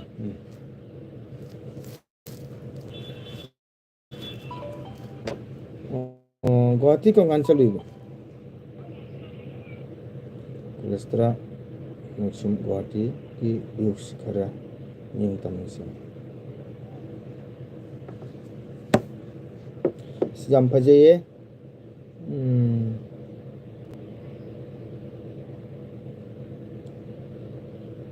Lestra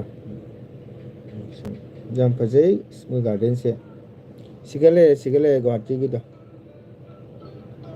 ngan sino te like ngan sino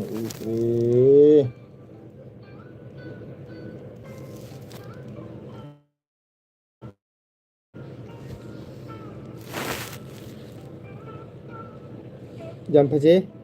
oh sinari silie super ni samu jadi chauman gire mana tuno kolak tro wow garden jam phaje 11 days 115 views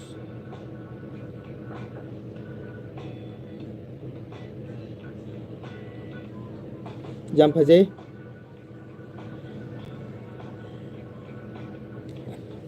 asinanga wahi do khaga haidi phajabe henga da ba khamra oh jam phaje sidi waterfront mayam ase garden jam phajadra silai phajadra mayam yeng binasi asigi leiba pukhi waterfall je phajadra mayam yeng view mayam si kyam phajai ai handai Guwahati lak pasiga ai mayam yeng tahan nge tawbani mayam ase yeng view kya phajai wow ko phajamni ka hayadi foto heli dana ko ai ju hai pare chum mai me thank you so much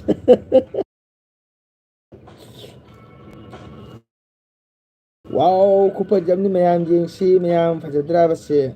kaina foto ꯍꯥꯏ ꯌꯥꯝ ꯐꯖꯩ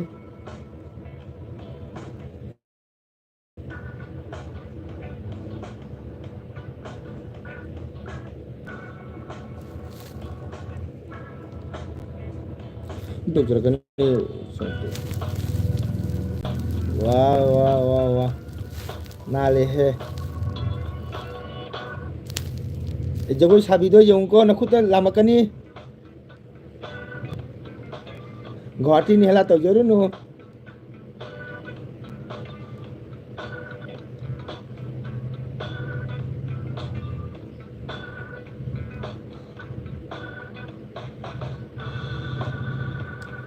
ꯑꯣ ꯑꯗꯨ ꯀꯕꯨꯏ ꯃꯤ ꯃꯥꯜꯂꯤꯀꯣ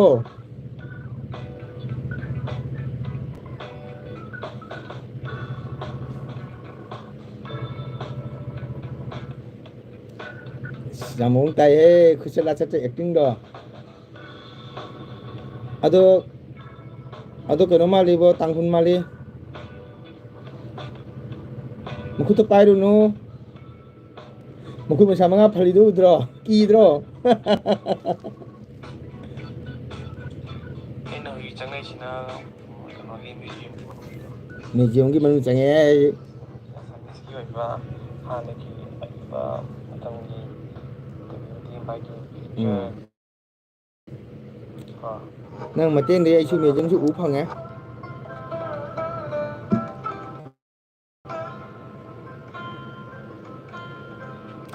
ꯃꯣꯏ ꯑꯁꯥꯃꯤꯁꯀꯤ photo ꯃꯌꯥꯝ ꯂꯩꯔꯦ ꯁꯤꯗ ꯍꯣꯏ ꯍꯣꯏ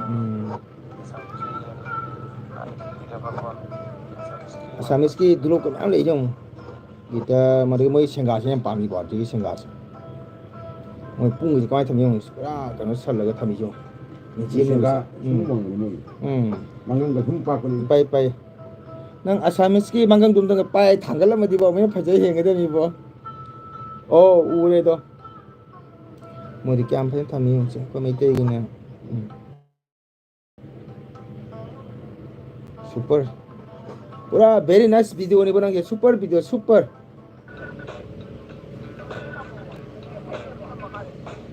ꯍꯧꯖꯤꯛ ꯂꯥꯛꯑꯦ ꯅꯦꯠ ꯌꯥꯗꯦ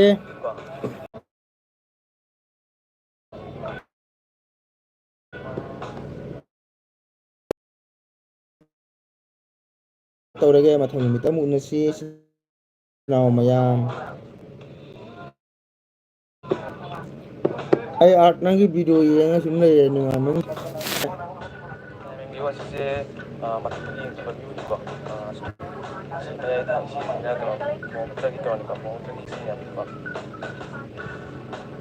ꯑꯃꯨꯛꯇꯪ ꯃꯥꯒ ꯄꯨꯜꯂꯒ ꯃꯨꯕꯥꯡ ꯑꯝꯇꯪ ꯇꯧꯊꯣꯔꯛꯑꯣ ꯐꯖꯅ ꯅꯣꯡꯁꯨ ꯇꯥꯏ ꯑꯗꯨꯅ ꯑꯗꯨꯝ ꯃꯌꯦꯛ ꯁꯦꯡꯉꯗꯤ ꯁꯣꯝ ꯁꯥꯏꯠꯀꯤꯁꯦ ꯃꯌꯦꯛ ꯁꯦꯡꯉꯗꯤ ꯎ ꯐꯪꯗ꯭ꯔꯦ ꯅꯣꯡ ꯇꯥꯏꯌꯦꯕ ꯅꯣꯡꯁꯦ ꯇꯦꯛꯄ ꯇꯥꯏꯌꯦꯕ ꯑꯗꯒꯤ ꯃꯈꯥ ꯑꯝꯇ ꯌꯦꯡꯉꯨ ꯃꯈꯥꯗ ꯑꯗꯨꯁꯦ ꯂꯩꯔꯦ ꯃꯤꯅꯤꯀꯣ ꯃꯤ ꯃꯌꯥꯝ ꯁꯤꯁꯦ ꯀꯩꯅꯣꯁꯤꯅ ꯆꯤꯡ ꯃꯆꯥ ꯑꯃ ꯂꯩꯁꯦ ꯑꯁꯤꯁꯦ ꯑꯥꯏꯂꯦꯟꯁꯦ ꯀꯩꯅꯣꯅꯦ ꯑꯩꯈꯣꯏꯒꯤ ꯎꯃꯥꯅꯟꯗ ꯍꯥꯏꯕꯗꯣ ꯎꯃꯥꯅꯟꯗ ꯍꯣꯏ ꯍꯣꯏ ꯎꯃꯥꯅꯟꯗ ꯇꯦꯝꯄꯜ ꯎꯔꯦ ꯎꯔꯦ ꯎꯔꯦ ꯎꯔꯦ ꯎꯔꯦ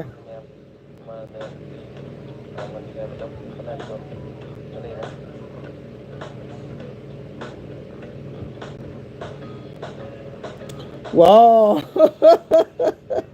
ꯑꯩꯈꯣꯏꯒꯤ ꯅꯦꯃꯥꯇꯥ ꯂꯥꯛꯑꯦ ꯇꯥꯇꯥ ꯃꯪꯒꯣꯜ ꯈꯨꯔꯨꯝꯖꯩ ꯖꯩ ꯖꯩ ꯖꯩ ꯖꯩ ꯂꯥꯏꯛꯗꯟ ꯊꯦꯡꯀ꯭ꯌꯨ ꯅꯍꯥꯟ ꯅꯣꯡꯃ ꯌꯥꯝ ꯀꯟꯅ ꯁꯤꯠꯈ꯭ꯔꯦ ꯍꯥꯏꯕꯀꯣ ꯃꯌꯥꯝ ꯑꯩ ꯄꯨꯖꯥ ꯆꯠꯂꯨꯈꯤꯒꯦ ꯌꯥꯔꯦꯀꯣ ꯚꯥꯏ ꯚꯥꯏ ꯑꯩ ꯄꯨꯖꯥ ꯆꯠꯂꯨꯈꯤꯒꯦ ꯃꯌꯥꯝ ꯚꯣꯠ ꯍꯥꯞꯄꯨꯔꯒ ꯍꯜꯂꯒ ꯉꯥꯏꯍꯥꯛ ꯄꯣꯊꯥꯔꯦꯀꯣ ꯑꯗꯨꯒꯗꯤ ꯑꯗꯨꯝ ꯉꯥꯛꯇꯪ ꯑꯗꯨꯝ ꯐꯝꯅ ꯁꯟꯗꯥꯒꯤꯅꯦ ꯑꯦꯁ ꯉꯥꯛꯇꯪ ꯂꯥꯏꯃꯤꯠꯇꯦ ꯑꯃ ꯊꯥꯒꯦꯀꯣ ꯑꯗꯨꯝ ꯊꯥꯕꯅꯦꯕꯀꯣ ꯑꯗꯨꯝ ꯇꯧꯕ ꯋꯥꯅꯤ ꯑꯁ ꯍꯟꯗꯛ ꯅꯣꯡꯁꯤ ꯌꯥꯝ ꯀꯜꯂꯦ ꯅꯣꯡꯁꯤ ꯀꯟꯕꯁꯦ ꯁꯤꯗꯤ ꯈꯤꯇꯪ ꯋꯥꯠꯂꯤꯀꯣ ꯑꯗꯨꯕꯨ ꯍꯧꯖꯤꯛ ꯀꯔꯤ ꯍꯥꯏ ꯃꯣꯏꯒꯤ ꯑꯩꯈꯣꯏꯒꯤ ꯀꯩ ꯍꯥꯏ ꯑꯣꯈꯌꯥ ꯇꯤꯇꯤꯌꯥ ꯀꯥꯏꯗꯣ ꯑꯣꯈꯌꯥ ꯇꯤꯇꯤꯌꯥ ꯍꯥꯏꯕ꯭ꯔꯥ ꯑꯣꯈꯌꯥ ꯇꯤꯇꯤꯌꯥ ꯀꯥꯏꯗꯣ ꯕꯥꯔꯣꯌꯥ ꯇꯦꯔꯥꯒ ꯂꯥꯛꯈꯤꯗꯣꯝꯅꯤ ꯋꯥꯠꯂꯤꯀꯣ ꯃꯦꯒꯤ ꯇꯥꯡ 10ꯔ ꯀꯌꯥ ꯑꯗꯨꯋꯥꯏꯗꯒ ꯍꯧꯔꯕꯖꯥ ꯑꯩꯅ ꯈꯟꯖꯕꯗ ꯑꯩꯗꯤ ꯈꯪꯗꯦꯗ ꯑꯩꯈꯣꯏ ꯆꯦꯅꯦꯜ ꯄꯨꯝꯅꯃꯛꯇꯒꯤ ꯑꯩꯈꯣꯏ ꯅꯔꯃꯗꯥꯒꯤ ꯚꯤꯗꯤꯑꯣꯁꯤꯗꯤꯅꯦ ꯑꯦꯛꯗꯝ ꯁꯨꯄꯔꯁꯦ ꯎꯄꯔ ꯍꯥꯏꯗꯣꯏꯅꯤꯕ ꯃꯥꯒꯤ ꯏꯁꯩ ꯃꯥꯒꯤ ꯗꯥꯟꯁ ꯑꯗꯒꯤꯗꯤ ꯃꯣꯁꯝ ꯌꯥꯝ ꯐꯖꯅ ꯀꯩ ꯍꯥꯏꯇꯥꯔꯦ ꯁꯣꯔꯠ ꯚꯤꯗꯤꯑꯣꯗ ꯃꯤꯅꯤꯠ 10ꯇꯪ ꯃꯤꯅꯤꯠ 5ꯇꯪ ꯇꯧꯔꯁꯨ ꯌꯥꯝꯅ ꯀꯩ ꯍꯥꯏꯇꯥꯔꯦ ꯊꯋꯥꯏ ꯍꯛꯆꯥꯡ ꯌꯥꯎꯅ ꯚꯤꯗꯤꯑꯣꯁꯤ ꯀꯩꯅꯣ ꯇꯧꯕ ꯃꯥꯌꯣꯛ ꯆꯥꯕ ꯍꯥꯏꯇꯥꯔꯦꯀꯣ ꯑꯁꯤ ꯌꯥꯝ ꯊꯥꯒꯠꯆꯔꯤ ꯑꯩꯅ ꯍꯥꯏꯅꯤꯡꯉꯥꯏꯗ ꯊꯥꯒꯠꯆꯔꯤ ꯍꯥꯏꯗꯤ ꯌꯥꯝ ꯅꯨꯡꯉꯥꯏꯕ ꯍꯥꯏꯇꯥꯔꯦ ꯚꯤꯗꯤꯑꯣꯁꯤ ꯌꯥꯝꯅ ꯊꯋꯥꯏ ꯌꯥꯎꯅ ꯂꯧꯕ ꯀꯣ ꯚꯤꯗꯤꯑꯣꯁꯤ ꯌꯥꯝꯅ ꯋꯦꯠ ꯑꯣꯏꯕ ꯃꯥꯒꯤ ꯚꯤꯗꯤꯑꯣꯁꯤ ꯌꯦꯡꯕ ꯃꯇꯝꯗ ꯑꯩ ꯊꯥꯒꯠꯄ ꯅꯠꯇꯦꯀꯣ ꯃꯗꯨꯗꯒꯤ ꯐꯨꯜ ꯚꯤꯗꯤꯑꯣ ꯑꯣꯏꯔꯕꯁꯨ ꯁꯣꯔꯠ ꯚꯤꯗꯤꯑꯣ ꯑꯣꯏꯔꯁꯨ ꯌꯥꯝꯅ ꯊꯋꯥꯏ ꯍꯛꯆꯥꯡ ꯌꯥꯎꯅ ꯃꯥꯒꯤ ꯀꯩꯅꯣꯁꯦ ꯃꯣꯁꯝꯁꯦ ꯎꯠꯂꯒ ꯖꯒꯣꯏ ꯗꯥꯟꯁꯁꯤ ꯏꯁꯩ ꯌꯥꯝ ꯊꯋꯥꯏ ꯌꯥꯎꯖꯕ ꯃꯤ ꯑꯃꯗꯤ ꯌꯥꯝ ꯊꯥꯒꯠꯆꯔꯤ ꯑꯗꯨꯒ ꯇꯟꯗꯨꯗꯤ ꯌꯥꯝꯅ ꯎꯍꯜꯂꯛꯀꯅꯨ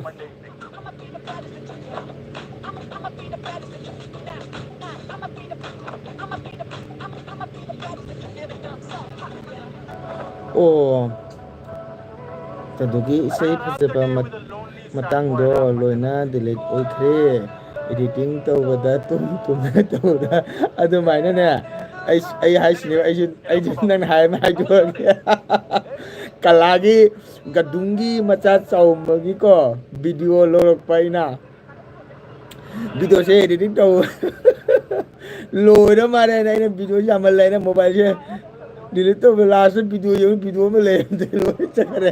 ꯀꯂꯥꯒꯤ ꯃꯆꯥ ꯆꯥꯎꯝꯕꯒꯤ ꯀꯌꯥ ꯁꯥꯎꯅꯤꯡꯈ꯭ꯔꯦ ꯈꯪꯕ꯭ꯔꯥ ꯅꯨꯡꯁꯥꯁꯨ ꯁꯥꯈꯤꯕꯅꯤꯅ ꯑꯗꯨ ꯋꯥꯅ ꯚꯤꯗꯤꯑꯣ ꯀꯩꯅꯣ ꯂꯧꯔꯒꯅꯦ ꯈꯪꯕ꯭ꯔꯥ ꯑꯗꯨꯝ ꯚꯤꯗꯤꯑꯣ ꯂꯣꯏꯅ ꯗꯤꯁꯃꯤꯁ ꯑꯣꯏꯔꯦ ꯀꯂꯥꯒꯤ ꯅꯪ ꯑꯗꯨꯃꯥꯏꯅ ꯍꯥꯏꯗꯣꯛꯄꯒꯤ ꯋꯥꯔꯤꯅꯤ ꯈꯪꯉꯕ ꯀꯂꯥꯒꯤ ꯃꯆꯥ ꯆꯥꯎꯝꯕꯩꯗꯣ ꯑꯩ ꯂꯥꯛꯏꯕꯅꯦ ꯈꯪꯕ꯭ꯔꯥ ꯚꯤꯗꯤꯑꯣꯗꯨ ꯋꯥꯅ ꯉꯁꯥꯏꯒꯤ ꯅꯨꯃꯤꯠꯇꯨꯁꯨ ꯆꯥꯛ ꯆꯥꯕ ꯊꯦꯡꯉꯦ ꯆꯥꯎꯝꯕ ꯃꯌꯥꯝ ꯐꯪꯅꯕꯅꯤꯅ ꯉꯁꯥꯏꯒꯤ ꯚꯥꯃꯣꯟꯅ ꯄꯨꯖꯥ ꯇꯧꯕꯁꯨ ꯊꯦꯡꯉꯦ ꯄꯨꯡ 12:30 ꯇꯥꯔꯕ ꯆꯥꯂꯨꯛ ꯊꯥꯗ꯭ꯔꯦ ꯑꯗꯨꯒꯗꯤ ꯃꯥꯒꯤ ꯃꯥꯡꯒꯣꯟꯗꯨꯒ ꯆꯪꯕꯗ ꯈꯤꯇꯪ ꯂꯝꯕꯤꯗ ꯄꯤꯛꯄ ꯍꯥꯏꯇꯥꯔꯦꯀꯣ ꯑꯗꯩꯗꯤ ꯅꯨꯄꯤ ꯃꯌꯥꯝ ꯑꯃ ꯏꯇꯩ ꯃꯩꯆꯦ ꯃꯌꯥꯝꯅ ꯑꯗꯨꯝ ꯌꯣꯝꯁꯤꯟꯈꯤꯕꯗꯨꯒ ꯑꯩꯁꯨ ꯚꯤꯗꯤꯑꯣꯁꯦ ꯌꯥꯝ ꯋꯥꯅ ꯂꯧꯖꯕꯅꯦꯕꯀꯣ ꯂꯧꯔ ꯂꯥꯁꯇ ꯗꯥꯎꯟꯂꯣꯗ ꯇꯧꯔꯨꯔꯒ ꯑꯩꯅ ꯀꯩꯅꯣ ꯇꯧꯔꯨꯃꯥꯏꯅ ꯅꯝ ꯎꯜꯇꯥ ꯀꯩꯅꯣ ꯇꯧꯊꯣꯛꯈꯤꯗꯅꯕ ꯂꯣꯏꯅ ꯆꯠꯈ꯭ꯔꯦ ꯇꯧꯍꯧꯗ꯭ꯔꯦ ꯀꯂꯥ ꯆꯥꯎꯕꯩꯗꯣ ꯀꯌꯥ ꯁꯥꯎꯅꯤꯡꯈ꯭ꯔꯦ ꯈꯪꯕ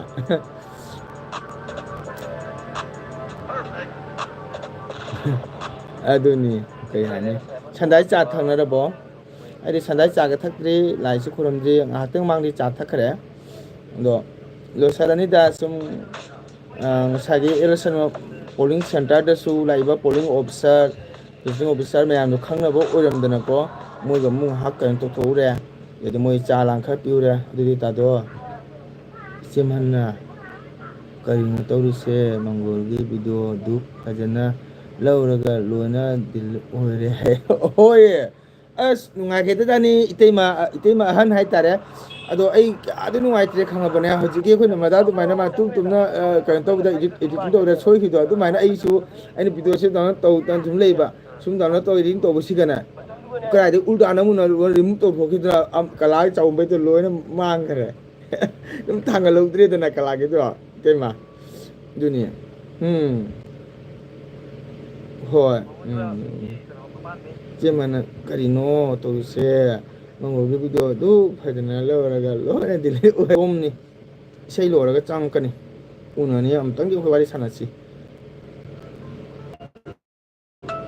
ꯅꯦꯠꯁꯨ ꯅꯨꯡꯉꯥꯏꯇꯦ ꯅꯝꯕꯔꯗ ꯊꯦꯡꯀ꯭ꯌꯨ ꯉꯥꯏꯍꯥꯛ ꯂꯥꯛꯄꯤꯕꯒꯤꯗꯃꯛꯇ ꯑꯗꯨ ꯑꯩ ꯀꯩꯅꯣꯝ ꯍꯥꯏꯍꯧꯒꯦꯀꯣ ꯑꯩ ꯍꯧꯖꯤꯛꯀꯤ ꯑꯩ ꯂꯥꯏꯚ LBCꯒꯅꯦ ꯆꯦꯅꯦꯜ ꯑꯃ ꯂꯥꯛꯄꯅꯤ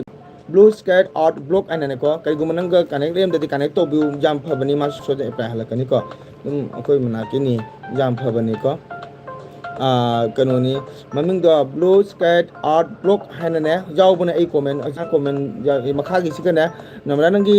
ꯃꯈꯥ ꯀꯣꯃꯦꯟꯗꯒꯤ ꯏꯗꯣ ꯕ꯭ꯂꯨ ꯁ꯭ꯀꯥꯏꯠ ꯑꯥꯔꯠ ꯕ꯭ꯂꯣꯛꯇꯣ ꯃꯥꯁꯨ ꯁꯞꯄꯣꯔꯠ ꯇꯧꯕꯤꯌꯨ ꯀꯅꯦꯛ ꯇꯧꯕꯤꯌꯨ ꯃꯥꯁꯨ ꯌꯥꯝꯅ ꯐꯕꯅꯤ ꯃꯥꯁꯨ ꯃꯤꯒꯤ ꯌꯥꯝ ꯁꯞꯄꯣꯔꯠ ꯇꯧꯕꯅꯤ ꯀꯅꯦꯛ ꯇꯧꯕ ꯀꯩꯒꯨꯝꯕ ꯀꯅꯦꯛ ꯂꯩꯔꯝꯃꯗꯤ ꯂꯩꯔꯝꯃꯦꯀꯣ ꯂꯩꯔꯝꯗ ꯇꯥꯔꯒꯗꯤ ꯀꯅꯦꯛ ꯂꯩꯕꯤꯌꯨꯀꯣ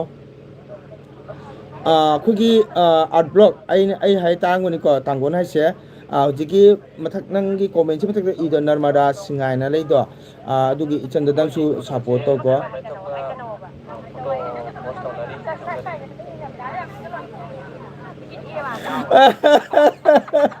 ꯇꯜꯂꯦ ꯑꯩ ꯍꯌꯦꯡ ꯂꯤꯠꯆꯔꯔꯣꯏ ꯌꯥꯛꯕ ꯅꯪ ꯇꯜꯂꯦꯁꯦ ꯑꯩꯅ ꯊꯋꯥꯏꯅ ꯄꯥꯝꯖꯕ ꯐꯨꯔꯤꯠꯅꯤ ꯅꯪ ꯈꯪꯕ꯭ꯔꯁꯦ ꯎꯔꯦ ꯀꯩꯕ ꯎꯔꯦ sure hai được cười số uri nan mara sing se maka kai gomnan connect em de dine connect to ko jam pha bani maksu jam so dan support to kan ko na ha ori ngai da di cooler likada anon tale sai to no aina pamje phuri ni se puje nang khang bu thai ga sure khang ba se nang thaje ga dra se 3 years sure 3 years khang ba 3 years ke nang maman kya no se nang khang ba na nang thad ain haira thajaroi do ai se puri chigi ai lili puri nang na han mal hai do khanga ba ase nang ase kya tai nang khanga ba ai hai ra mi mang de ikai chahi ahum pura suram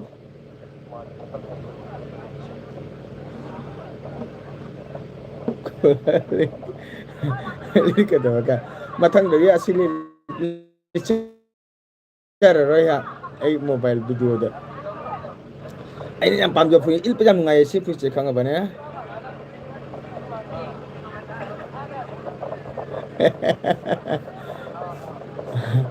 ha oi nga da ha ba likata bane hoi like paisa le tan to paisa ka piro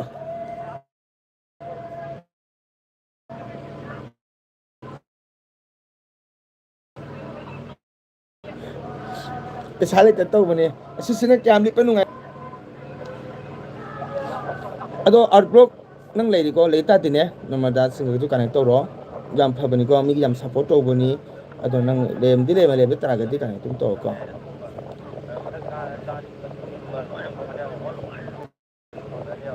okay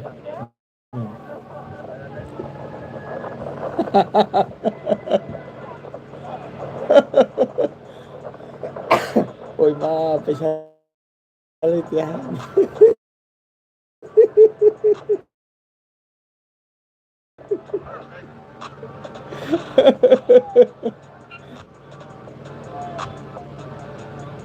okay phải mi la đi thầm một thank you là mấy tầm thằng cái gì có nâng lại tôi một có phải next time làm nó sẽ tôi làm làm ngay có là mấy tầm thằng cái gì hay ngay tầm thằng cái gì nằm đó hay ngay tầm thằng cái gì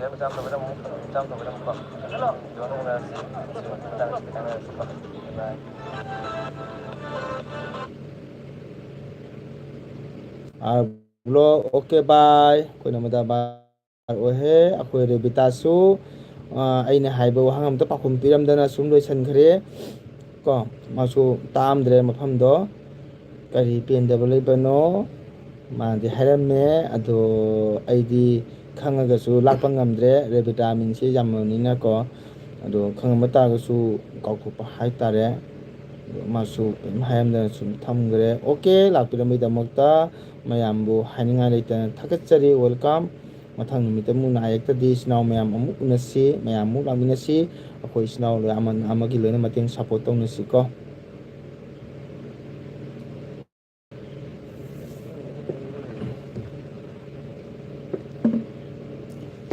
mo bot oram mani halam madra khangdo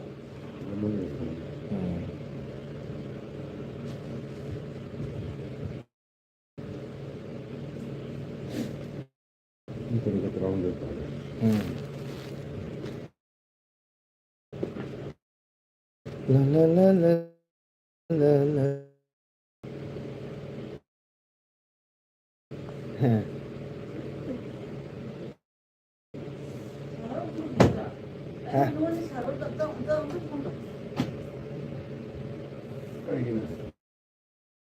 ai chẳng phải quên tất lên hore ma dan अपराध होय कथा बुझ लड़ाई की लड़ाई इचे Dhang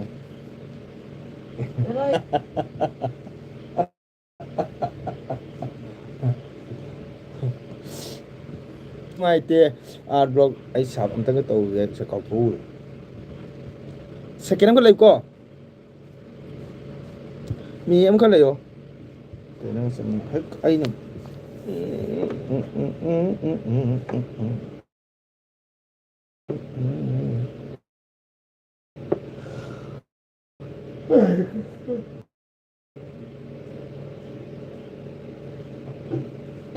kartun untuk kenapa pada yang kan lo alu gam lagi kartun besar itu Lay apa bayi lah.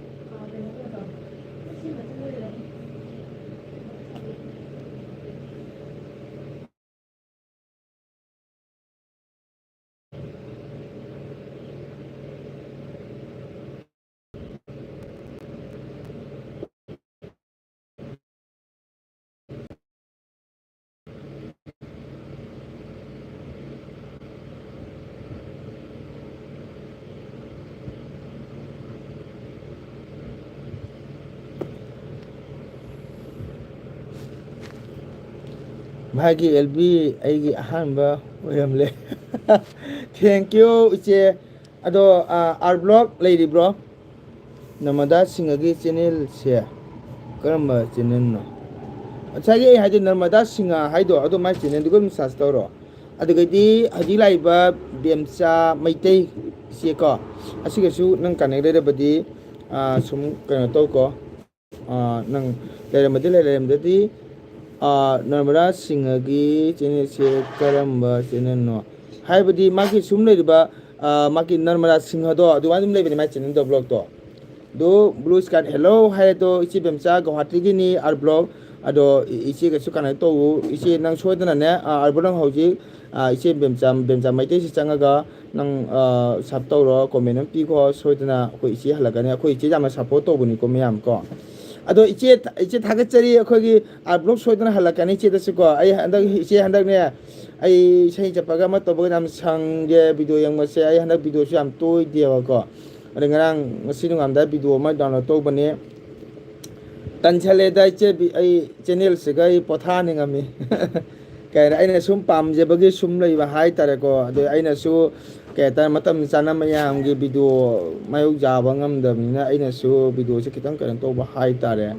ꯑꯗꯨꯅ ꯑꯩꯁꯨ ꯍꯥꯏ hello ꯕꯦꯝꯆꯥ Meitei ꯑꯗꯨꯅꯦ ꯑꯩꯈꯣꯏ ꯑꯥꯔ ꯕ꯭ꯂꯣꯛ ꯀꯣ ꯏꯆꯦ ꯕꯦꯝꯆꯥꯗꯣ ꯅꯪ ꯍꯧꯖꯤꯛꯃꯛ ꯀꯩꯅꯣ ꯇꯧꯕꯤꯔꯣ ꯍꯟꯕꯤꯔꯣ ꯑꯗꯨꯒ ꯍꯌꯦꯡ ꯁꯣꯏꯗꯅ ꯑꯩꯈꯣꯏ ꯏꯆꯦ ꯍꯜꯂꯛꯀꯅꯤꯀꯣ ꯑꯩꯈꯣꯏ ꯏꯆꯦ ꯌꯥꯝ ꯁꯞꯄꯣꯔꯠ ꯇꯧꯕꯅꯤꯀꯣ ꯑꯥꯔ ꯕ꯭ꯂꯣꯛ ꯑꯩꯈꯣꯏ ꯏꯆꯦꯁꯤꯗꯤꯅꯦ ꯑꯦꯛꯗꯝ ꯆꯦꯅꯦꯜ ꯄꯨꯝꯅꯃꯛꯇ ꯌꯥꯝꯅ ꯈꯪꯅꯔꯤꯃꯤꯀꯣ ꯑꯩꯈꯣꯏ ꯏꯆꯦ ꯌꯥꯝꯅ ꯃꯤꯉꯣꯟꯗ ꯁꯞꯄꯣꯔꯠ ꯇꯧꯕꯅꯤ ꯍꯣꯏ ꯚꯥꯏ ꯍꯥꯏꯗꯤ ꯑꯩꯉꯣꯟꯗꯅꯦ ꯃꯥꯅꯅꯦ ꯃꯄꯥꯗꯚꯥꯏ ꯑꯃ ꯁꯞꯄꯣꯔꯠ ꯇꯧꯕꯅꯤ ꯃꯤꯒꯤꯀꯣ ꯑꯇꯩ ꯃꯤꯒ ꯃꯤ ꯂꯣꯏꯅ ꯐꯔꯒꯁꯨꯀꯣ ꯑꯩꯈꯣꯏ ꯏꯆꯦꯗꯤꯅꯦ ꯌꯥꯝ ꯃꯤꯒꯤ ꯁꯞꯄꯣꯔꯠ ꯇꯧꯕꯅꯦ ꯑꯩꯈꯣꯏ ꯏꯆꯦꯁꯦ ꯑꯩꯉꯣꯟꯗ ꯌꯥꯝ ꯁꯞꯄꯣꯔꯠ ꯇꯧꯕꯤꯒꯦ ꯑꯩꯈꯣꯏ ꯏꯆꯦꯁꯤꯅꯀꯣ ꯚꯥꯏ ꯅꯦꯠ ꯌꯥꯗ꯭ꯔ ꯃꯥꯜꯂꯦ ꯏꯆꯦ ꯅꯦꯠ ꯌꯥꯗꯦ ꯇꯣ ꯍꯧꯖꯤꯛ ꯅꯣꯡ ꯃꯝꯁꯜꯂꯛꯑꯦꯕꯀꯣ ꯁꯨꯝ ꯉꯁꯤꯗꯤ ꯑꯦꯂꯦꯛꯁꯟꯅ ꯚꯣꯠ ꯍꯥꯞꯄꯨ ꯂꯣꯏꯔꯒꯅꯦ ꯉꯥꯏꯍꯥꯛ ꯄꯣꯊꯥꯕꯁꯨ ꯌꯥꯗ꯭ꯔꯦ ꯑꯗꯨꯒꯤꯗꯤ ꯉꯥꯏꯍꯥꯛꯇꯪ ꯄꯣꯊꯥꯕ ꯑꯣꯏꯅ ꯁꯨꯝ ꯑꯩꯅ ꯑꯗꯨꯝ ꯂꯥꯏꯚ ꯊꯥꯕꯅ ꯃꯌꯥꯝꯒ ꯁꯨꯝ ꯋꯥꯔꯤ ꯉꯥꯏꯍꯥꯛꯇꯪ ꯃꯇꯝ ꯊꯥꯒꯠꯆꯔꯤ ꯃꯌꯥꯝꯕꯨ ꯋꯦꯜꯀꯝ ꯑꯣꯀꯦ ꯕꯥꯏ ꯕꯥꯏ ꯑꯣꯏꯔꯒꯦ ꯃꯌꯥꯝ ꯏꯆꯦ ꯕꯥꯏ